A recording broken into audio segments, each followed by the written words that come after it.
regulators just warned that some IV therapy clinics may be breaking the law.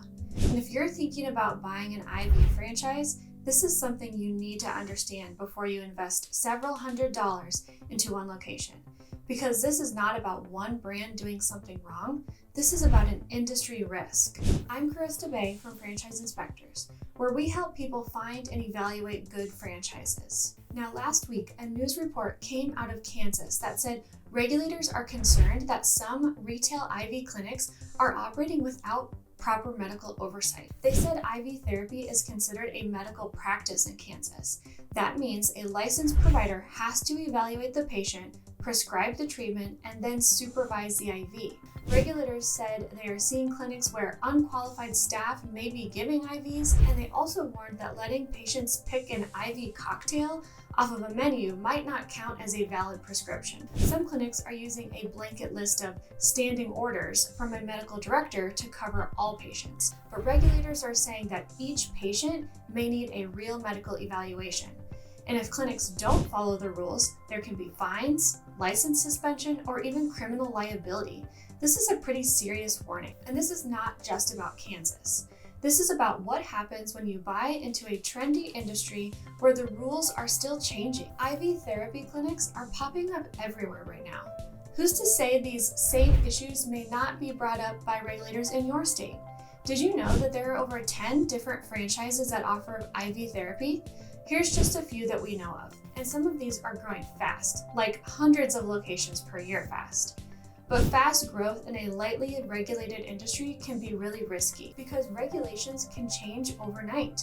Your business can literally be ruined in a matter of days. Now compare that to something like HVAC, plumbing, or commercial cleaning. These industries have been around for decades. The rules are already known. Licensing is stable, insurance is predictable, banks understand the business model. You're not waking up one morning wondering if your entire business model is suddenly illegal. That's a huge difference. When people call us about IV therapy franchises, they're usually excited about how new and trendy the concept feels. They like the wellness angle, the idea of helping people feel better, and the perception that it might even be a semi-passive opportunity for them. A lot of people think it fits into the big weight loss and health trend that they keep seeing online. But when we actually look at the numbers, the margins often are not that impressive once you factor in medical staff, supplies, rent, insurance, and marketing. So the excitement is usually coming from the marketing, not the economics. But they are missing something huge. They are not thinking about these risks. First one, state-by-state regulation. Each state has different medical rules. Sometimes cities can change zoning, licensing, or health department rules. Kansas today, another state tomorrow. What happens if your state suddenly requires an in-person doctor visit before every IV? That significantly increases your expenses. Number two, insurance and liability. Malpractice insurance can be expensive, and it can change quickly if regulators get stricter. One lawsuit or one new regulation can double your insurance cost overnight. That could destroy your margins. Third, the trend risk. Ask yourself this. Will customers still pay $200 for an IV drip in a recession? Will they still pay if new medical guidelines come out saying that it's unnecessary?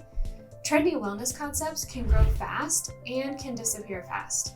We've seen this happen before. Do you remember Red Mango, Orange Leaf, Cherry Berry, TCBY, Menchie's, and Yogurtland? Frozen yogurt did not disappear completely, but the hype did. And the fourth one, exit risk. When you go to sell your business, will buyers want a medically regulated clinic? Not everyone can buy a medical clinic. Some states require certain ownership structure or medical oversight. That means fewer buyers. Fewer buyers usually means a lower sale price. Will banks lend on it? Some lenders are already cautious about new wellness concepts. SBA lenders and banks like predictable businesses. A brand new wellness concept with changing medical rules feels risky to them. So they may require more cash down, refuse the loan, or value the business lower. So this story is really about something bigger. Not all franchises carry this same level of risk. A trendy wellness franchise in a gray regulatory area is very different from a 50-year-old restoration company or cleaning franchise. That does not mean you should never buy a wellness franchise, but it does mean that you need to understand the risk and make sure that it fits your tolerance. I personally wouldn't, but we all have different goals and risk tolerance. So don't put your life savings into something that can be shut down by a regulatory change. If you're looking at a franchise in IV therapy, wellness, or any heavy regulated industry, take the time to really understand the rules before you invest. And this is what we do at Franchise Inspectors. We help you look at the real risks behind a franchise so that you can make a decision that you feel good about. If you want help evaluating a franchise, you can reach us at franinspect.com. And if you're not sure about what franchise would be a good fit for you, please reach out. We would love to find some good options for you to explore. And if you found this helpful, subscribe for more franchise and industry breakdowns just like this.